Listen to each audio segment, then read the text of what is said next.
আমার Netarhat tour and ব্লগের third এপিসোডে তোমাদের সবাইকে স্বাগত। আজকে সকালে এসে আমরা পৌঁছেছি নেতারহাট। তো এসে একটু ফ্রেশ ট্রেশ হয়ে বিকাল বেরিয়ে পড়েছি কিন্তু সব বন্ধুরা মিলে নেতারহাট এক্সপ্লোর করতে। তো এখানে মোটামুটি যে সাইট সিনগুলো অ্যাভেলেবেল আছে, তো 5 থেকে 10 কিলোমিটারের মধ্যেই কিন্তু সব সাইট সিন তোমরা পেয়ে যাবে। তো আমরা কিন্তু এখন যাচ্ছি আপার ঘাগড়ি ফলসের উদ্দেশ্যে। তারপর যাব এখানে ব্রিটিশ আমলের তৈরি স্কুল নেতারহাট স্কুল। তারপর যাব আমরা ম্যাগনোলিয়া সানসেট পয়েন্ট। আমরা কিন্তু সবাই মিলে এসে হোটেল নিয়েছিলাম এখানে নেতারহাট লেকের পাশে।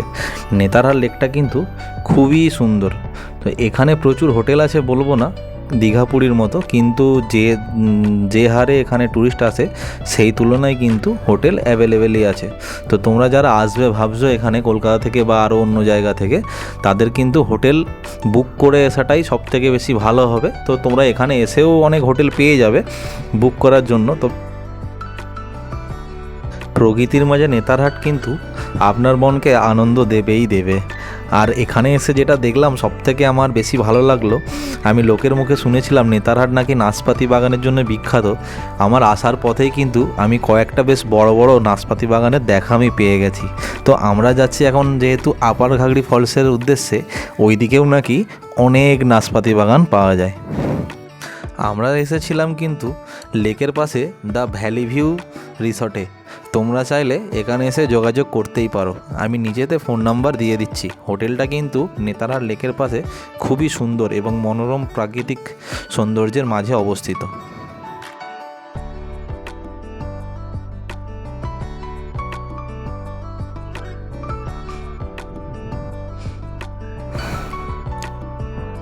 কিছুক্ষণ আসার পরেই আমি কিন্তু দেখা পেয়ে গেছি নেতারহাট লেকের। ক্যামেরায় কতটা আসছে বলতে পারবো না, কিন্তু আমার এই ডান দিকে যে জলরাশিটা দেখা যাচ্ছে এটাই কিন্তু নেতারহাট লেক। তো এই লেকেতে কিন্তু বোটিং করারও সুব্যবস্থা আছে, তোমরা চাইলে এসে এখানে বোটিংয়ের আনন্দ নিতেই পারো। একটু আগেই কিন্তু এক পশলা ভারী বৃষ্টির সম্মুখীন আমরা হয়ে গেছি। ছোটনাগপুর মালভূমির লাল মাটি আর বৃষ্টির দয়াতে রাস্তা কিন্তু হয়ে উঠেছে এখানে বিশাল স্লিপারি। তার মধ্য দিয়েই আস্তে আস্তে বন্ধুরা মিলে এগিয়ে চললাম আপার ঘাগড়ি ফলসের উদ্দেশ্যে।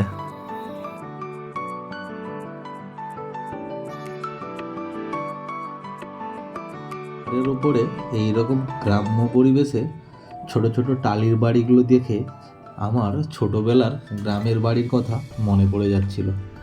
শহরের ওই উঁচু উঁচু ফ্ল্যাট বাড়ির কাছে এই যেন এক টুকরো স্বর্গের অনুভূতি জাগাচ্ছিল আমার মনের মধ্যে। আমার এই বাঁদিকে যে গাছগুলো দেখতে পাচ্ছ এগুলোই কিন্তু নাশপাতির গাছ। পাহাড়ের ওপরে এই নাশপাতির বাগান আর ছোট ছোট গ্রামের বাড়ি দেখতে দেখতে অবশেষে এসে পৌঁছালাম কিন্তু আমরা আপার ঘাগড়ি ফলসের কাছে।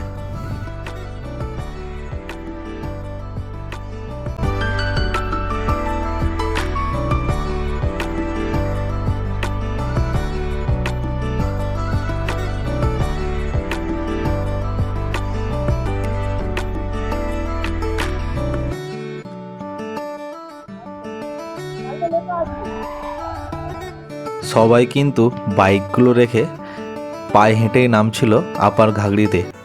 আমি তো বরাবরই একটু অ্যাডভেঞ্চার প্রেমী, তাই আমি আমার বাহনকে সঙ্গে করেই রওনা দিলাম আপার ঘাগড়ির উদ্দেশ্যে অফরোডিং করতে করতে। এই যেন এক আলাদা অনুভূতি জোগাচ্ছিল আমার মনেতে।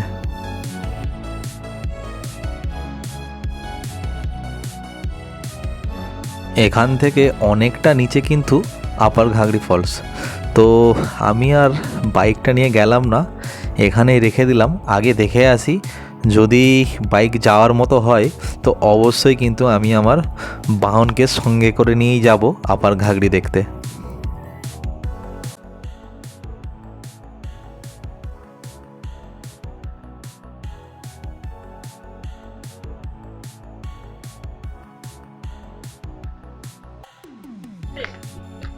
জলের ধারাটা কিন্তু এখান থেকে নামছে,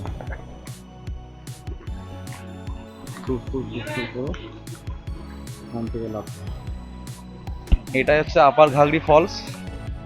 আর কি তবে এটা একটু ফলস, আপার ঘাগড়ি ফলস, তো আমার কাছে এটা ট্রু নয়, ফলস বলেই মনে হলো।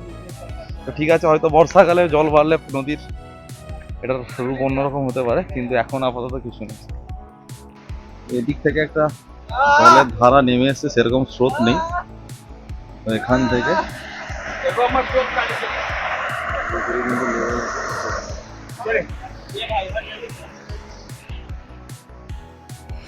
আপার ঘাগড়ি দেখে যতটা আপসেট হয়েছিলাম, কিন্তু আপার ঘাগড়ির ওপরে এই ঢালু সবুজ ভ্যালিটা দেখে একটু মনে আনন্দ পেলাম। পাহাড়ের কোলে এই লম্বা সবুজ ঢালু ভ্যালি কিছুটা কিন্তু ওই পেহেলগাঁওয়ের ভাইব দিচ্ছিল। এরপরেই যাত্রা শুরু করলাম কিন্তু এখানকার ফেমাস একটা স্কুল, যেটা ব্রিটিশ আমলে তৈরি হয়েছিল, নেতারহাট আবাসীয় বিদ্যালয়ের উদ্দেশ্যে। এই স্কুল নাকি ভারতবর্ষে খুবই নামকরা। গুগল বাবাজি দেখালো কিন্তু এরকম একটা অফরোড রাস্তা। আর কি করা যায়, গুগল বাবাজির আদেশ তো মানতেই হবে। তো অফরোড করতে করতেই চললাম কিন্তু নেতারহাট স্কুলের উদ্দেশ্যে।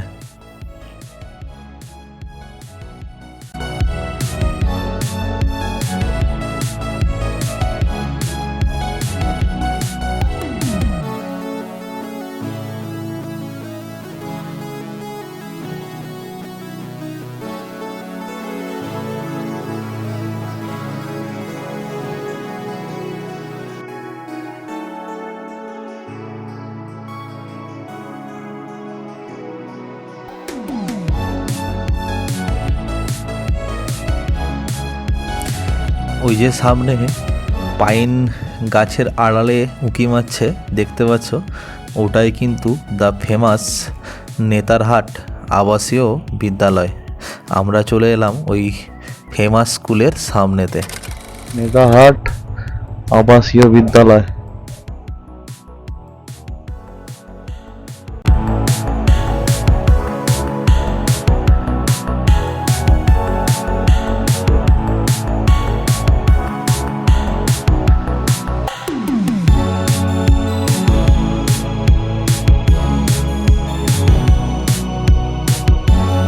দেখা হয়ে গেছে, তো প্রণয় আমি যখন দেখা হলো প্রণয়ের সাথে, তো প্রণয় অলরেডি মোটো ব্লগিং এ ব্যস্ত, তো মোটো ব্লগিং সেট আপেই রয়েছে। তো আমি জাস্ট রিকোয়েস্ট করবো, তো প্রণয় যদি তুমি এখানকার কিছু ডিটেলস আমার দিকে প্লেস যেগুলো আছে যদি একটু আমাদের সাথে একটু বলো, যে কোথায় কোথায় কি কি আছে।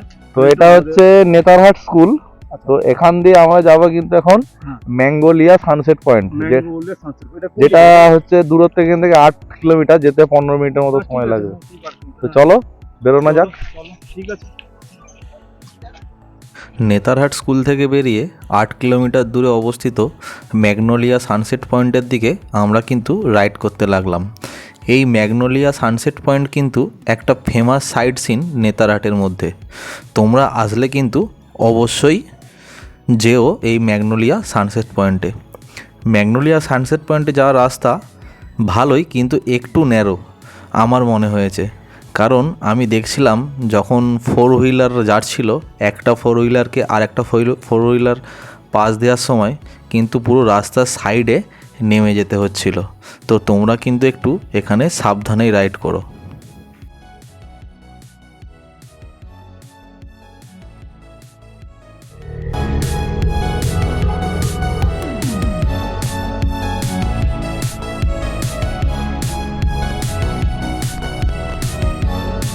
ম্যাগনোলিয়া সানসেট পয়েন্টে ঢোকার আগে কিন্তু পেয়ে গিয়েছিলাম একটা মায়াবী পাইন গাছের জঙ্গল। এই মায়াবী পাইনের জঙ্গল পেয়ে আমার আর তর্সই ছিল না কখন আমি আমার বাউন্ডটা নিয়ে এর মধ্যে রাইড করব। তো সুযোগ আর হাতছাড়া না করে চলে গেলাম এর ভিতরে।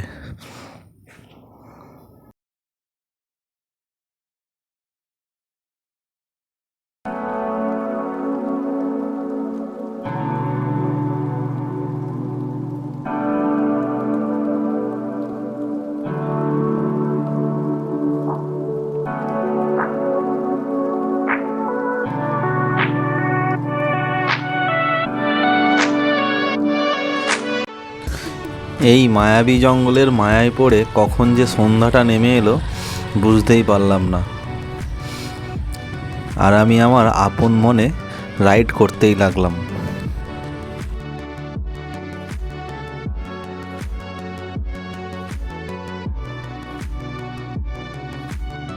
সন্ধ্যায় হোটেলে ফিরে রান্না করে ফেলেছিলাম কিন্তু আস্ত দুটো বন মুরগি। কি দারুণ খেতে হয়েছিল, সত্যিই বলা যাবে না। রাতে ফুল রেস্ট নিয়ে সকালে উঠে দিলাম কাপেতে চায়ের চুমুক, তারপর সাথে সাথেই চলে এলো টিফিন। ব্রেকফাস্টে চলে এলো পুরি, ঘুগনি, মুড়ি, তারপর হচ্ছে তেলে ভাজা। Hi, hello. সবাই মিলে কিন্তু জমিয়ে ব্রেকফাস্ট সেরে নিলাম, কারণ আমাদের আজকের গন্তব্য লোধ ফলস, যেটা নেতারহাট থেকে 60 কিলোমিটার দূরে অবস্থিত। আবার আসতেও হবে 60 কিলোমিটার ব্যাকে। আর আজকে কিন্তু আমরা নেতারহাট ছেড়ে বেরিয়ে চলে যাব রাঁচির উদ্দেশ্যে।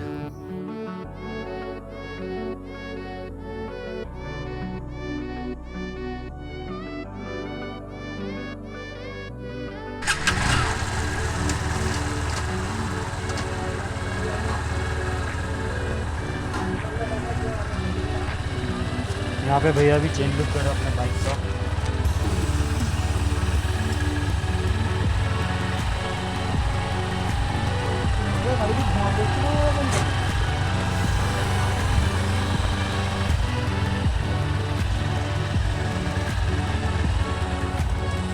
আজাদ হিন্দ রাইডারের লাইন আপ কিন্তু রেডি। এবার আমরা যাব লোধ ফলস এক্সপ্লোর করতে।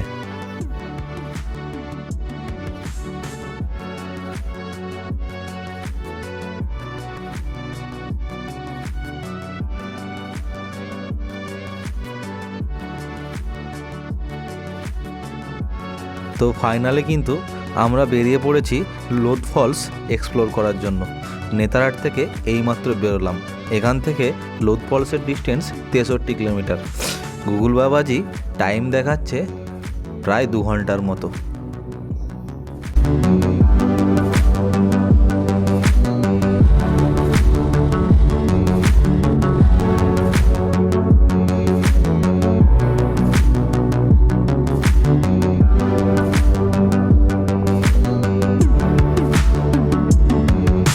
এখন ঘড়িতে বাজে 12:30, আর আমরা কিন্তু এসে পৌঁছে গেছি লোধ ফলসের কাছে। তো আর একটা ইনফরমেশান তোমাদেরকে দিয়ে রাখি, লোধ ফলসে ঢোকার 1 কিলোমিটার আগে কিন্তু একটা ফাটক আছে, যেখানে তোমাদের গাড়ির নাম্বার এবং নাম দুটোই লিখিয়ে তবে এন্ট্রি করতে হবে 20 টাকা ভিজিট দিয়ে।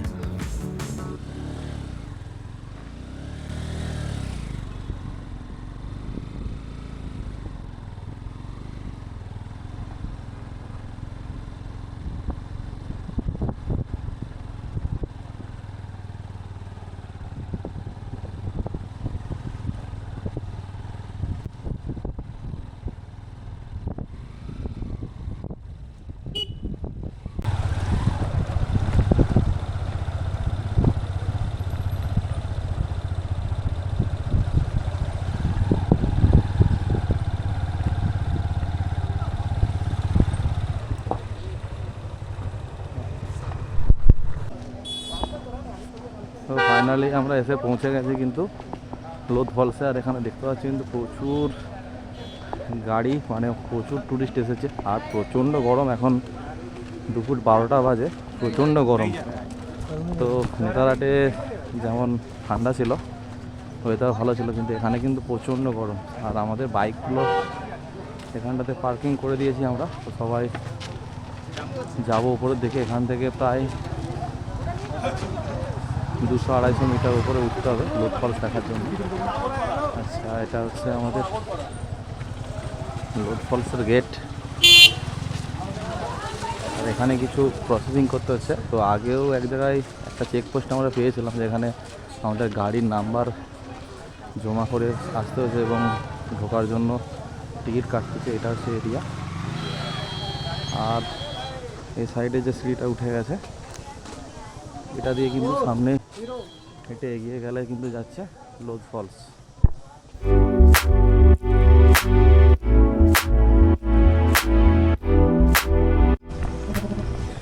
সবাই ফিরছে আর আমরা উঠছি উইদাউট গিয়ার নিয়ে। উপরে ভিউ কেমন? কেসা है? बहुत बढ़िया। भाई लोगों का एक्सपीरियंस बहुत अच्छा बन रहा है। हम लोग जाके देखते हैं जे व्यू कैसे लगता है। और थोड़ा आ गया, हम लोग आ गया।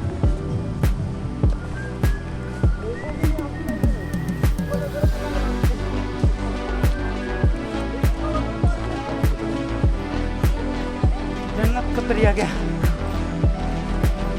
लोग बोलते हैं ना जन्नत से आ गया, हम लोग जन्नत पे जा रहे हैं।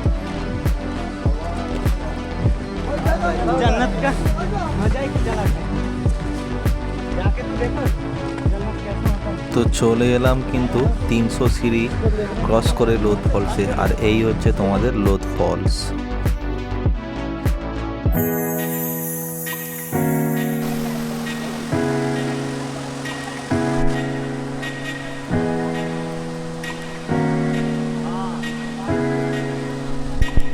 লোদ ফলস থেকে বেরিয়ে আমরা এখন যাচ্ছি কিন্তু রাঁচির উদ্দেশ্যে। রাঁচির ডিস্টেন্স এখান থেকে 200 কিলোমিটার, তো যেতে সময় লাগবে 5 ঘন্টার মতো। তো আমাদের কিন্তু রাঁচি পৌঁছতে অনেক রাত হয়ে যাবে। ততক্ষণ তোমরা সবাই ভালো থাকো, সুস্থ থাকো, আর আমার ভিডিও দেখতে থাকো, আর আমার চ্যানেলটাকে একটু সাবস্ক্রাইব করে দিও। তো পরবর্তী এপিসোডে নিয়ে আসছি কিন্তু আমি রাঁচি এক্সপ্লোর ও পত্রাতু ভ্যালু এক্সপ্লোরের ভিডিও।